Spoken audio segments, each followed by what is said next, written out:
창세기 16장 4절입니다.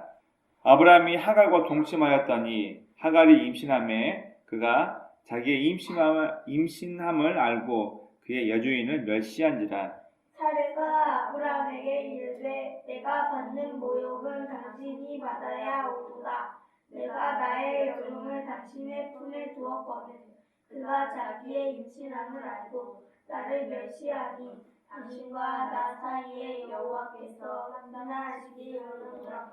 아브라함이 사라에게 이르되 당신의 여종은 당신의 수중에 있으니 당신의 눈에 좋을 대로 그에게 행하라 하매 사레가 하갈을 학대하였더니 하갈이 사레 앞에서 도망하였더라. 여호와의 사자가 광야에 스물더 옷을 길센 결서를 만나요. 이르되 사레의 여종 하갈아 네가 어디서 왔으며 어디로 가느냐. 그가 이르되 나는 내 여종이니 사레를 피하여 도망하나이다. 여호와의 사자가 그에게 이르되 내 여주인에게로 돌아가서 그 수하에 복종하라. 여호와의 사자가 또 그에게 이르되 내가 네 씨를 크게 번성하여 그 수가 많아 셀 수 없게 하리라. 여호와의 사자가 또 그에게 이르되 내가 임신하였은즉 아들을 낳으리니 그 이름을 이스마엘이라고 하라. 이는 여호와께서 네 고통을 들으셨음이니라. 그가 사람 중에 들나귀에 같이 되리니 그의 손이 모든 사람을 치겠고 모든 사람의 손이 그를 칠지며 그가 모든 형제와 대항해서 살리라 하니라.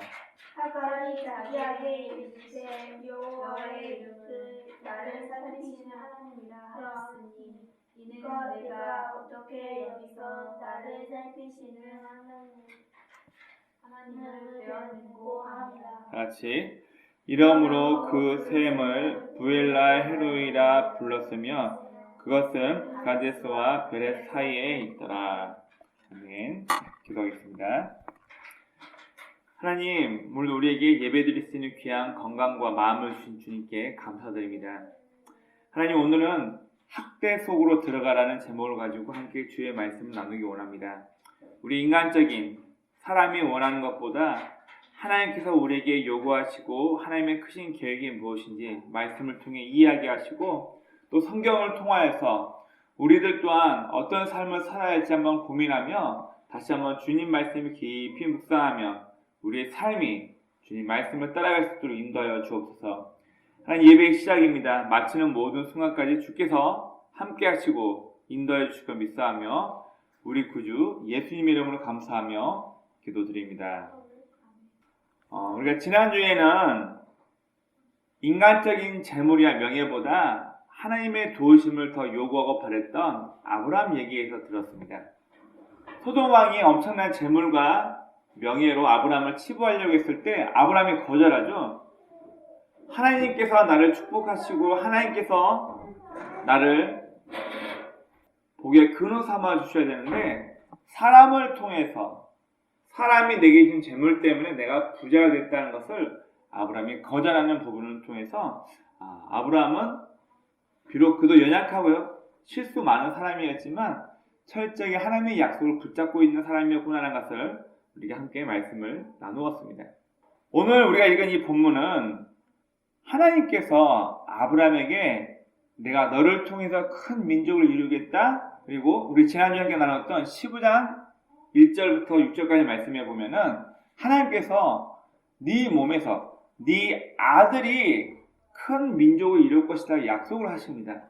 자, 그런데 이 약속이 된 다음에 바로 이루어지면 좋을 텐데 문제는 하나님의 약속은 있었지만 10년 동안 하나님의 약속이 눈으로 보여주는 게 아브라함에게 보여주는 게 없는 거예요. 10년 전에 하나님께서 약속을 하셨어? 내가 하나님 땅을 떠나서 이까지 와서 가나안 땅에서 지금 10년째 살고 있는데 나에게 큰 민족을 주시겠다? 나 지금 아들이 없는데 나에게 아들을 주시겠다고 했는데 10년 동안 아들이 없는 거예요. 자, 그러다 보니까 아브라함 마음속에도 또 그 안에 있던 사레의 마음 가운데도 야 이거 우리가 뭔가 해야겠다. 하나님께서 약속을 하시긴 하셨는데 봐라 우리에게 지금 아들이 없지 않냐. 그래서 이 사레가 어떤 일을 하게 되냐면 아브라함에게 또 다른 부인을 줍니다. 자, 오늘 본문 말씀 16장 2절 말씀 한번 보도록 하겠습니다. 1절과 2절 말씀 같이 한번 볼게요. 자, 먼저 16장 1절 말씀에 보면 사레의 몸종 하갈이라는 사람이 나옵니다. 여러분, 이 하갈이 어디서 왔을까요? 하갈의 위치를 보면 그는 애굽 사람이라고 나와 있습니다. 애굽 사람. 즉 아브라함이 하나님의 말씀을 듣고 하란 땅을 떠날 때 데리고 왔던 식솔이 아니라 그가 애굽 땅에 있을 때 얻게 된 사람이란 거예요. 자, 우리 지난주 말씀 창세기 12장 16절 말씀 한번 보시기 바랍니다. 창세기 12장 16절입니다. 제가 한번 읽어보겠습니다.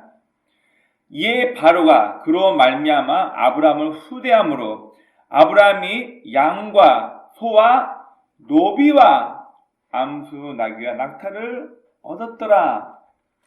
아브라함이 자기 아내 사레를 동생이라 속이고 바로의 첩으로 줘버린 사건이 있죠. 이것 때문에 바로가 아브라함 후대에서 양과 소와 낙타와 그리고 노비, 사람까지 그에게 다 줬어요.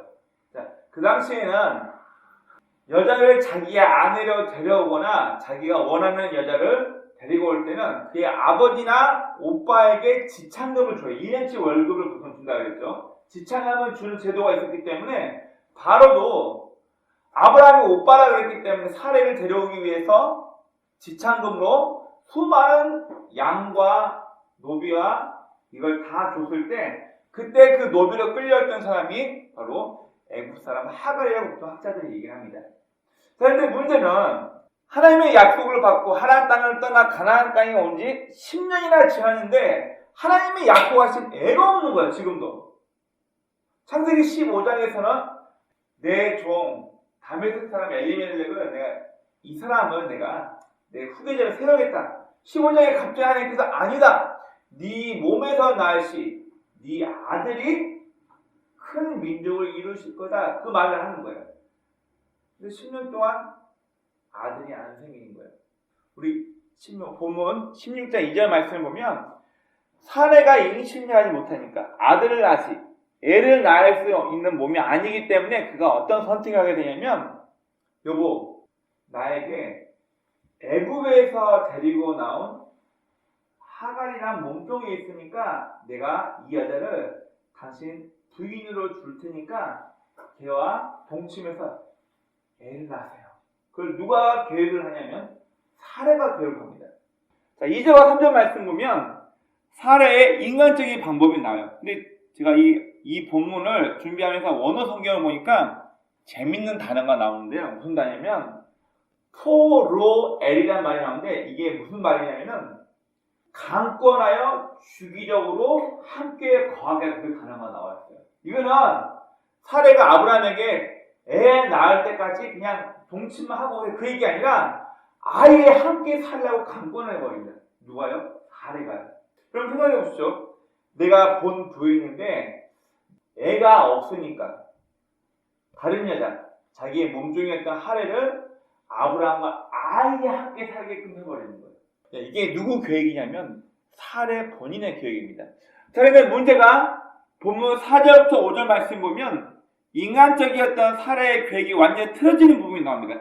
무엇 때문에 그러냐면 바로 그의 몸종이었던 하갈이 임신함을 통해서 이게 틀어져 버려요. 사레가 자기 남편이었던 아브라함에게 애굽 여자를 붙인 이유가 애를 낳기 위해서죠. 그러면 당연히 임신하면 좋은 일이잖아요. 근데 이것 때문에 사레가 반대로 자기의 몸종이었던 하갈에게 멸시를 당한다는 부분이 나오게 됩니다. 우리 성경 한번 볼까요? 자, 4절 말씀을 보니까 하갈이 임신함에 그가 자기의 임신함을 알고 그의 여주인을 멸시한지라. 고대 근동에서 우리 자꾸 첩이라는 말, 우리는 보통 본부인 있으면 둘째, 세 번째 부인, 첩이라는 개념이 있는데 여기에는 본부인, 첩 이런 개념이 아예 없어요. 근데 문제는 뭐냐면 하갈이 자기 여주인을 대신해서 아브라함의 아이를 낳기 위해 동침해서 임신했는데, 그러면 내가, 우리나라 말로 이런 말이 있어요. 씨발이라는 말이 있었죠. 아이만 낳기 위해서 이 하갈이 자신이 임신해서 애를 낳게 되는 게 중요하지, 자신은 누구의 몸종이었어요? 사례의 몸종이었어요. 그런데 임신했어. 그리고 자기 여주인의 만류 부탁 때문에 자기 주인인 아브라함이 자기를 끼고 계속적으로 지속적으로 함께 동침하며 자기가 살고 있어요. 그러다 보니까 이 하갈의 마음이 자기의 주제 파악을 못하게 되는 거예요. 자, 그러다 보니까 누구를 무시하게 되냐면 바로 자기의 원 주인이었던 사례를 멸시하게 됩니다. 쟤는 아들도 못 낳으면서 봐라, 나는 밤낮 내 주인 아브라함과 함께 살고 있다 하면서 무시하게 되는 거예요. 지금은 이제 그런 현상이 많이 없지만 이 당시에 예전 우리나라에도 그런 말이 있었습니다. 돌 석자를 써가지고 아무런 필요가 없는 성녀라는 말이 있어요. 돌 같은 여자. 즉 뭐냐면 아이를 낳을 수 없는 여자. 고대 근동에서는 아이를 낳을 수 없는 여자를 아무 가치가 없는 여자로 여겼기 때문에 아마 이 당시에 사례가 받았을 마음의 충격은 굉장히 컸을 거예요. 아이를 낳지 못하니까. 오늘 본문 2절과 3절 말씀을 보면 내 몸종인 하갈을 통해서 애를 낳으면 내가 내 아이로 키울 수 있으니까 나의 분하고 원통하고 아이 낳지 못하는 이 억울함을 어떻게든 해소해보기 위해서 그가 선택한 방법이에요. 그런데 그가 선택한 이 방법 때문에 오히려 그가 멸시를 받는 거예요. 자, 이것 때문에 문제가 생기게 됩니다. 즉 오늘 본문 4절과 5절 말씀은 하나님은 분명 아브라함 가정에 분명 계획이 있으셨습니다. 이삭을 낳기 위한 계획이 있었는데 10년 동안 가나안 땅에 있는지 아무런 기책이 없는 거예요. 하나님 말씀을 붙잡고 떠나서 가나안 땅에 온 지 10년이나 지났지만 애가 안 생기는 거야. 인간적인 방법으로 사례가 젊은 여자, 애굽 여인을 통해서 아이를 가지려고 했었지만 오히려 이것 때문에 가정이 분란이 생깁니다. 하나님의 계획 속에 잘못된 인간의 방법이 끼어들게 되면서 가정이 불화가 생겨버린 것입니다. 그리고 아까도 말씀드렸지만 하갈은 분명 사라의 몸종으로 아이를 낳을 목적으로 아브라함과 동침했을 뿐인데 그가 자신이 임신하게 되고 주인인 아브라함과 함께 살게 되면서 그의 마음이 교만해지고 자신의 분수를 파악하지 못하게 되면서 자기 여주인 하갈이 자기의 여주인이었던 사례를 멸시하게 됩니다. 자, 이것 때문에 결국 사례가 하갈을 학대하게 됩니다. 우리 오늘 말씀, 자, 6절 말씀 다 같이 읽어보겠습니다. 시작. 아브라함이 사례에게 이르되 당신의 여종은 당신의 수중에 있으니 당신의 눈에 좋을 대로 그에게 행하라 하매 사례가 하갈을 학대하였더니 하갈이 사례 앞에서 도망하였더라. 여러분 이 말씀 보면 원래 하갈은 당신의 몸종이었으니까 당신이 하고 싶은 대로 해라 이렇게 들리죠. 자, 그런데 가만히 보면 지금 아브라함은 방종하고 있는 거예요. 그리고 엄밀히 말해서 지금 아이를 낳기 위한 계획은 사례와 아브라함이 이미 의견 모아서 그렇게 하기로 결정한 거죠. 우리 애가 없으니까 나는 전에 애를 낳을 수 있는 몸이 아니니까 내 몸종인 하갈, 애굽 여자였던 젊은 여자에게 가서 애를 낳아라. 아브라함이 이미 말이 다 끝난 부분이에요.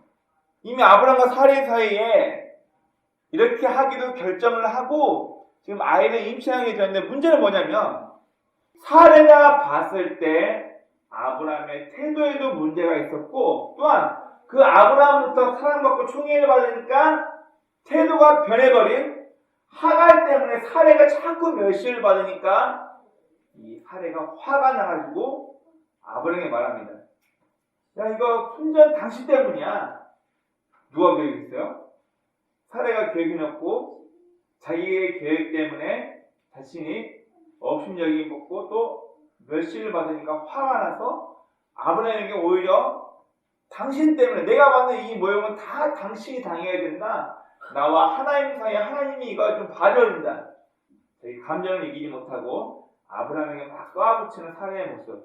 그리고 방금 읽었던 6절 말씀에서는 이 부분은 가장이었던 족장이었던 아브라함이 지옥에서 끊어야 되는데 그래 하갈은 아이를 낳기 위한 속된 말로 아이를 낳기 위한 목적으로 나와 함께 있을 뿐이지 내 본부에는 당신의 사례다. 이런 부분을 정확하게 딱 선을 그어줬으면 좋았을 텐데 아브라함이 아마도 이 부분을 못했던 것 같아요. 계속 하갈만 끼고 다니고 거기에 대해서 사례가 물론 계획은 아이를 낳기 위한 계획이었지만 본인이 자꾸만 본부인의 자리에서 자꾸만 밀려나는 기분 그리고 애를 임신했기 때문에 그리고 아브라함이 계속 옆에 끼고 살고 있으니까 자신의 몸중이었던 하갈이 계속 자신을 업신여기고 자격지심에 아마 사례의 마음이 많이 힘들었던 것 같아요. 그래서 중간에 아브라함이 딱 교통정리를 해줬어야 되는데 이게 안 됐던 거예요. 6절 말씀에서는 원래 하갈은 너의 몸종이었으니까 너를 시중되는 종이었으니까 네 마음대로 해라. 본인은 교통정리를 알아서 빠져버리고 너 알아서 해. 자, 우리나라에도 그런 게 있었죠. 왕가에 보면 내명부 중전이나 그 위에 여자들이 궁궐 안에 있는 여자의 모든 법들을 다스린다 해서 남자들이 절대 관여하지 못하겠죠. 그런 일이 있었던 것처럼 비슷했던 것 같아요. 아브라함은 본인은 아무것도 하려고 하지 않고 자기 아내에게 어차피 네 몸종이니까 너 알아서 해라라고 해버리고 방종해버립니다. 원래 주인이었던 사례가 어떤 행동을 했을까요? 성경에서는 그가 하갈을 학대했다고 얘기하고 있습니다. 이 학대를 받다가 못 참게 되어서 결국 하갈은 도망가 버립니다. 그런데요 8절부터 13절까지 말씀해 보면 참 놀라운 사건이 하나 있습니다. 무슨 얘기냐면 하나님께서 직접 개입을 하십니다. 그러면 하나님의 음성을 직접 들은 사람이 또 있을까요? 분명 하갈은 애굽에서 데려온 몸종입니다. 그런데요 하갈이 자기를 학대하는 여주인 사례의 낯을 피하여서 도망갔을 때 하나님께서 직접 하갈에게 나타나십니다. 여종인데? 하나님의 택한 사람도 아닌데? 그냥 아브라함의 실수로 자기 와이프를 동생으로 팔아버렸던 그 사건 때문에 치욕스럽게 바로에게 지참금으로 받은 노예 중에 한 사람이 하갈이었는데 이 하갈이요 여호와 하나님을 만납니다. 하나님께서 직접 그를 부르십니다. 자, 우리 성경 한번 볼까요? 자, 7절에서 여호와의 사자가 광야에서 그를 만났다고 얘기하고 있고 하갈을 부르십니다. 자, 뭐라 부르시나 볼까요? 8절 시작.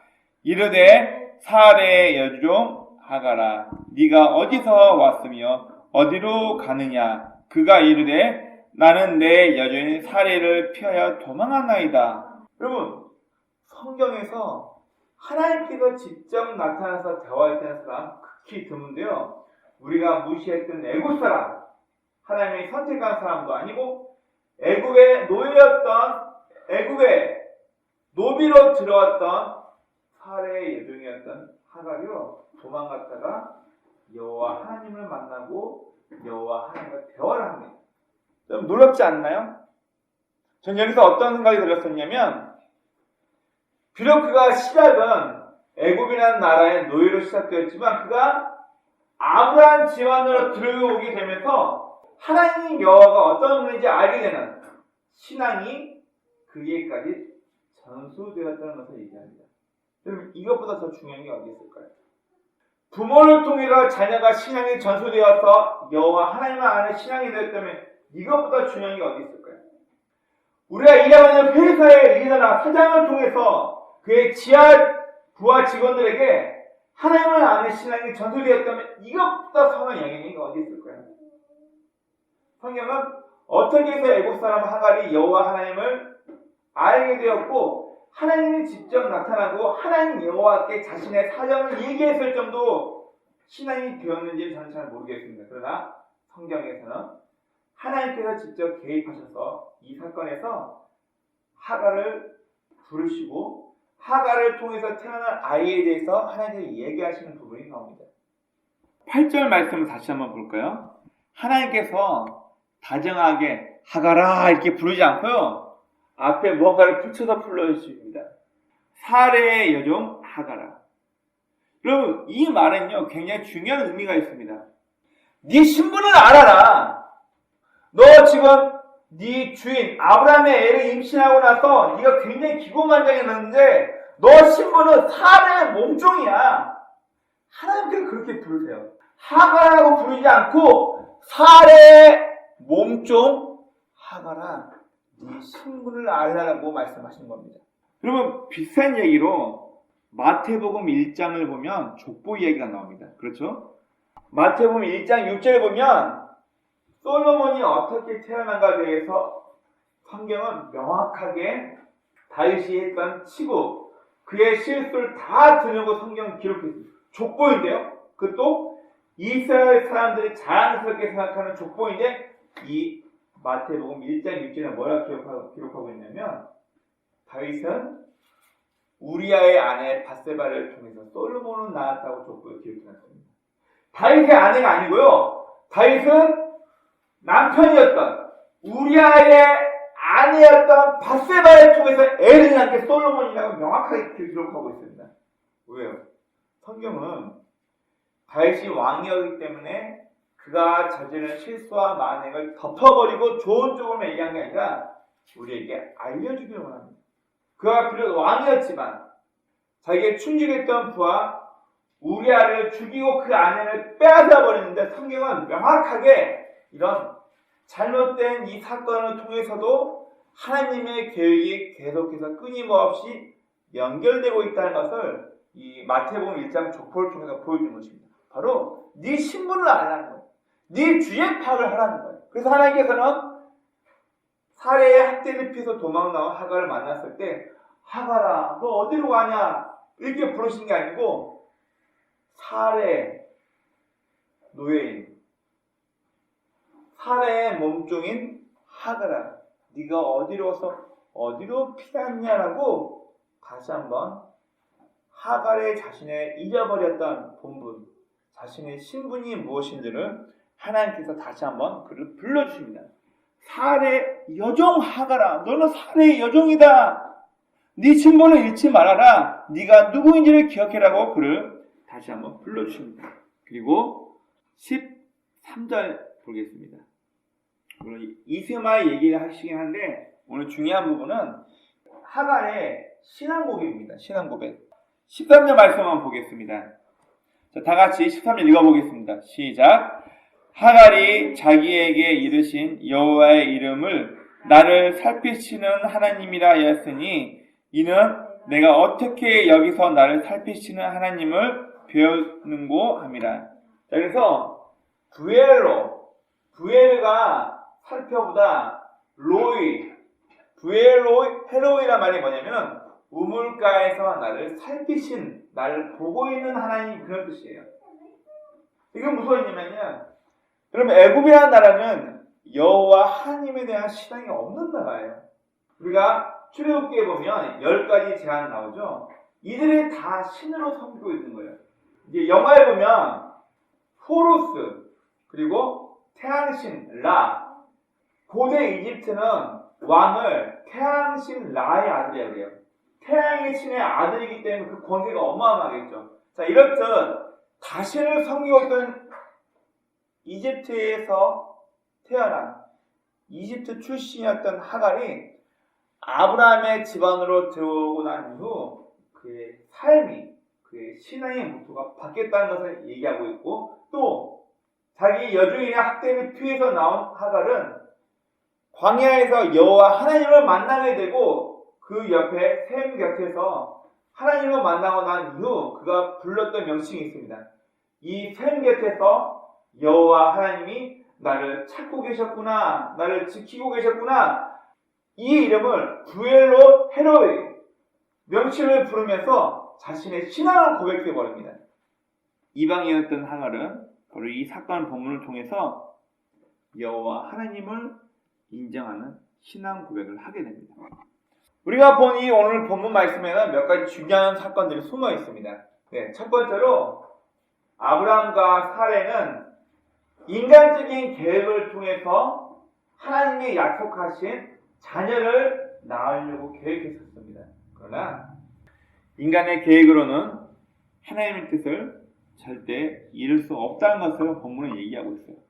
물론 여러분 생각해 보십시오. 10년 동안 기다렸는데 아무 성과가 없다면 어땠을까요? 우리가 10년 동안 기다리면서 뭔가 되어가는 과정이 보였다면 좀 더 쉽게 기다릴 수 있을 거예요. 누군가가 목회하는 저를 비아냥거릴 때 이런 얘기를 했습니다. 희망 고문이다. 개척교회 앞으로 잘 될 것이다. 근데 지금 현실은 계속 마이너스, 힘들고 이거 희망 고문이지 않냐? 무언가가 조금씩 이루어지고 있는 것들이 눈에 보인다면 그걸 참고 견디겠죠. 근데 10년 동안 자식을 준다고 약속하셨는데 10년 동안 애가 없는 거예요. 그러면 인간적으로 봤을 때 아브람과 사레도 참 많이 기다렸구나. 그런데 이 기다림이 하나님을 끝까지 믿고 인내하지 못하게 결국 중간에 사레의 계획, 아브람의 동의가 합쳐져서 이 사건이 생깁니다. 여러분, 이 사건 때문에 우리가 알고 있는 이슬람의 조상인 이스마엘이 탄생하게 됩니다. 물론 하나님께서는 이 이스마엘 동안 큰 민족을 이루게 하시는 게 하나님의 계획이었습니다. 그런데요, 이 이슬람 국가, 이것 때문에 어떤 일이 발생되는지 여러분 잘 아시죠? 중동의 화약고, 이 이슬람이라는 사람들 때문에, 이슬람 족속 때문에 어마어마한 전쟁과 사실상 일어납니다. 성경에서는 이 이스마엘의 시작 때문에 어떤 사건이 일어나는가 이렇게 말하고 있습니다. 12절 말씀을 보겠습니다. 그가 사람 중에 들나귀 같이 되리니 그의 손이 모든 사람을 치겠고 모든 사람의 손이 그를 칠지며 그가 모든 형제와 대항해서 살리라 아니라. 이슬람이라는 나라가 그동안 해왔던 전쟁을 보십시오. 전 세계와 대항해서 싸우고요. 또 전 세계가 그를 치고 이스라엘 사람이 전 세계를 칩니다. 각종 테러와 전쟁으로. 그래서 이 이스라엘 사람들이 모여있는 이 땅을 중동의 화약고로 얘기를 합니다. 이게 누구 때문이냐고요? 예. 오늘 성경에서는 단순하게 사레의 계획이 나와 있지만 사레와 아브라함이 거기에 동조했기 때문에 결국 하나님의 계획은 분명 사라를 통해서 이삭을 낳는 게 하나님의 약속의 계획이었지만 인간의 계획이 들어오게 되면서 하나님의 계획에 차질이 생깁니다. 결국 인간의 지식으로 인간의 계획으로는 하나님의 뜻을 이룰 수 없다는 것을 본문은 이야기해주고 있습니다. 여러분 그리고 두 번째 하나님의 말씀을 벗어난 행위는요 결국 악한 열매를 맺게 됩니다. 아브라함 집안 가정에 불화가 일어납니다. 그리고 하갈을 통해서 태어난 아들인 이스마엘 때문에 역사가 전쟁으로 피반한 부는 역사가 시작됩니다.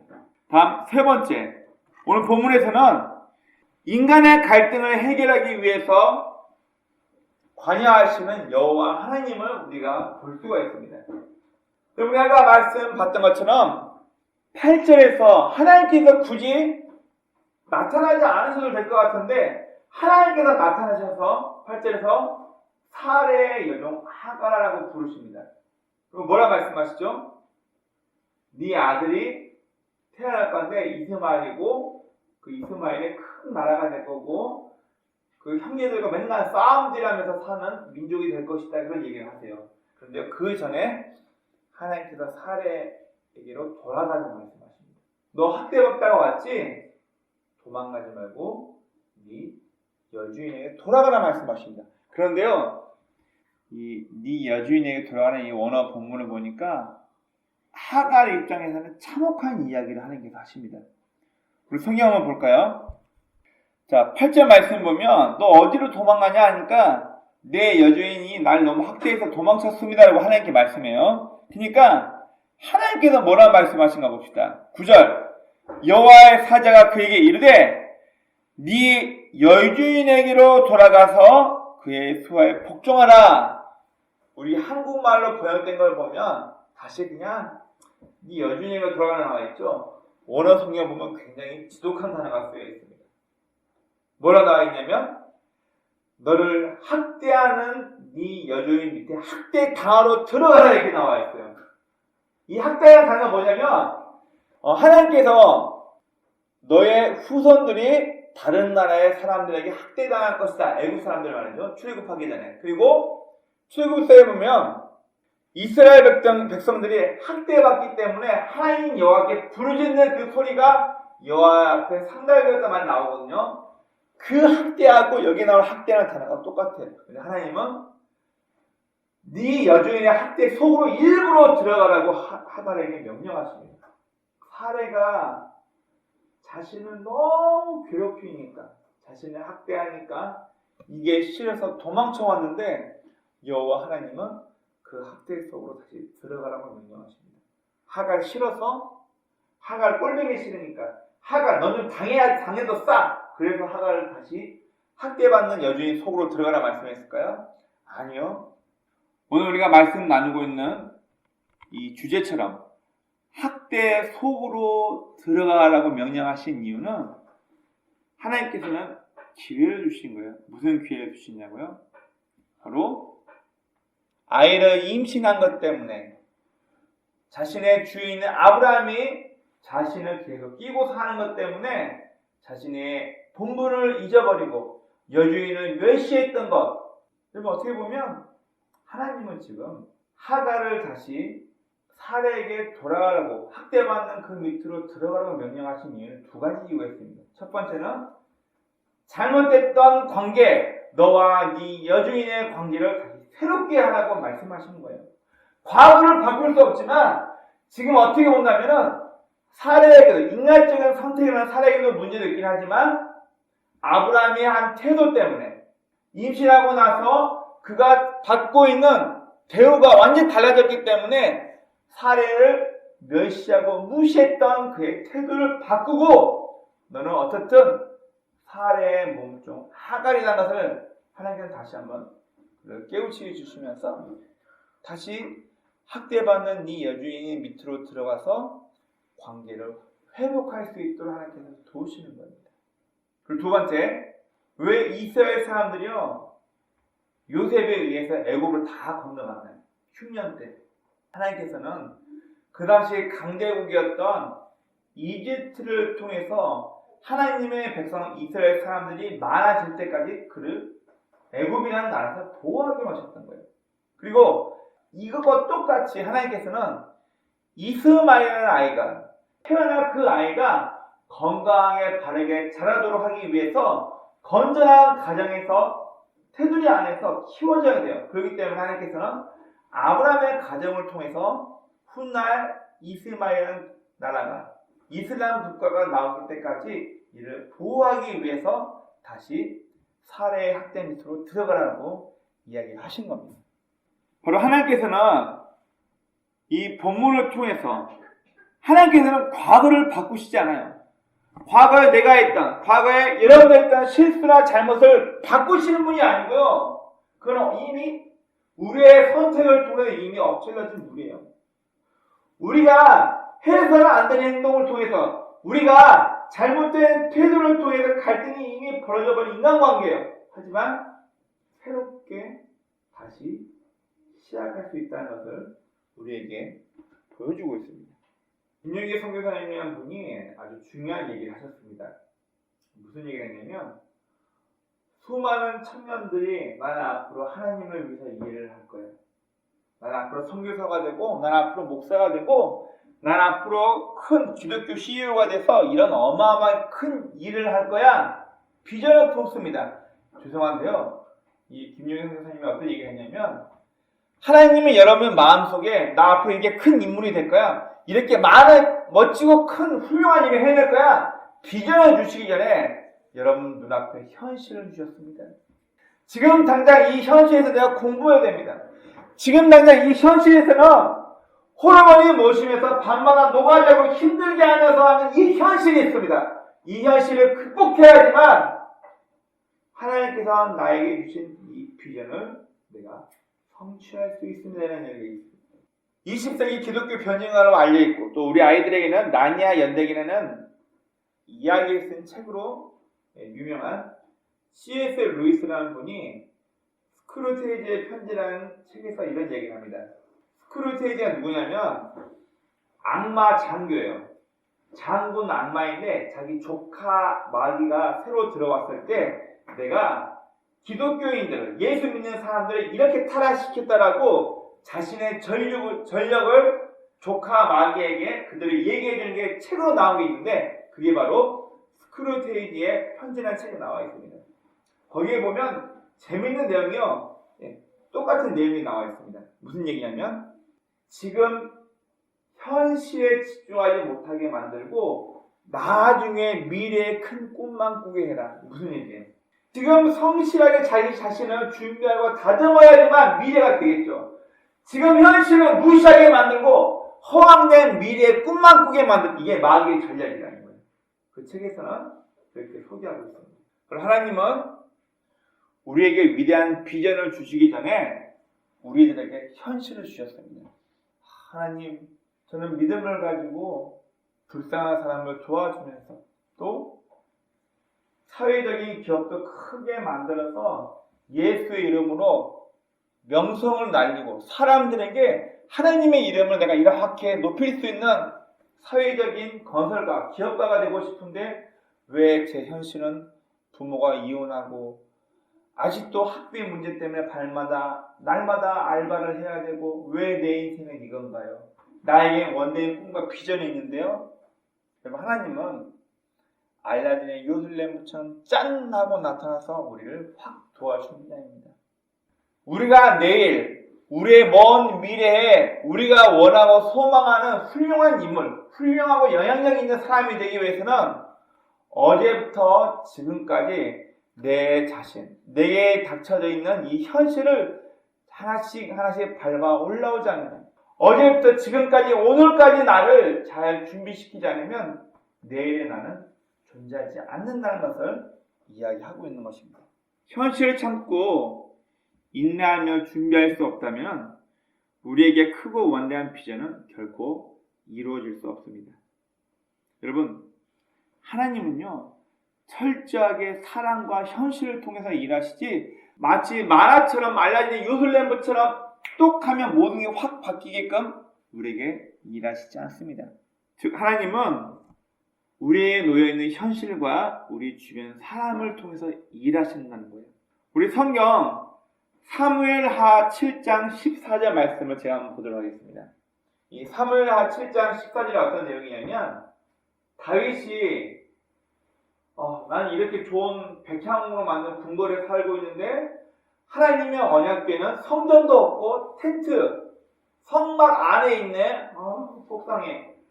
나보다 하나님을 위해서 더 멋진 신전을 만들어야 되는데 다윗이 이 마음 품을 때 하나님께서 다윗의 마음을 보시고 마음이 감동되어서 야 앞으로 너 가는 곳마다 전쟁에서 승리하게 만들 거고 네 아들을 통해서 계속해서 왕이 나올 거다 이 약속을 합니다. 근데 그 가운데 사무엘하 7장 14절에 무슨 내용이 나오냐면 사울이 실수했을 때 그의 잘못을 내가 꾸짖어 그를 왕에서 버려버렸다.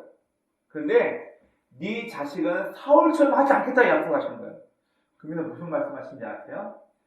내가 네 자식에게는 아버지가 될 텐데 잘못하면 후덜을 해서라도 네 자식을 올바른 길로 인도해서 네의 뒤를 통해 왕위가 계속되기를 내가 만들겠다고 하나님께서 약속하세요.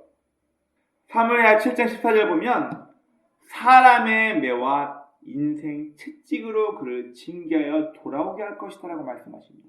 사람을 통해서 그의 환경을 통해서 때로는 그를 치기도 때로는 그를 도움받기도 하고 그의 삶과 환경을 통해서 내가 그를 깨우치게 하겠다라고 하나님께서는 말씀을 하신 겁니다.